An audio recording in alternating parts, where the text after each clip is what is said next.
I think the UN envoy's 2-day visit to Tehran speaks volumes as to the trajectory that the US envisages Yemen should go towards under the Biden administration and how negotiations should look like. By visiting Tehran, it is an open acknowledgement that Iran is a major player in the Yemen conflict. It's important to highlight that Iran has sought to deny this on many occasions, as have the Houthis. But the UN envoy's visit implies that now he wants to secure the buy-in of Iran in this political process, suggesting Iran has significant enough influence in order to force concessions from its ally, from the Houthis. And if we're going on this basis that he's going there in order to secure Iran's buy-in so that it might pressure the Houthis to provide concessions, then it's important to highlight to what extent the Houthis can offer concessions.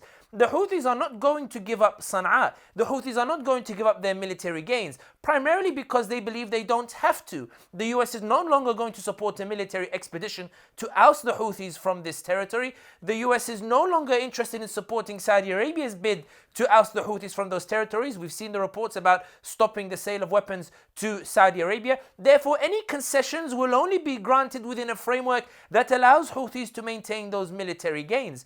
The UN will therefore likely ask in these conditions that the Houthis are allowed to remain in these areas in exchange for recognizing a united administration, in exchange for recognizing a government over a united Yemen, within which that framework the Houthis will receive positions or will be able to be given a significant share of the government. And likewise, we might see the same with the STC, where Martin Griffiths will find himself having to negotiate with the UAE. The challenge, however, is that Iran doesn't view Yemen as its own conflict. Iran views Yemen as part of the wider negotiations with the US over this power sharing arrangement. Iran sees Yemen as a pressure point, just as it sees Iraq, Syria and Lebanon. And therefore any concessions that Iran will try to push the Houthis to make will be dependent upon what Iran expects from Biden.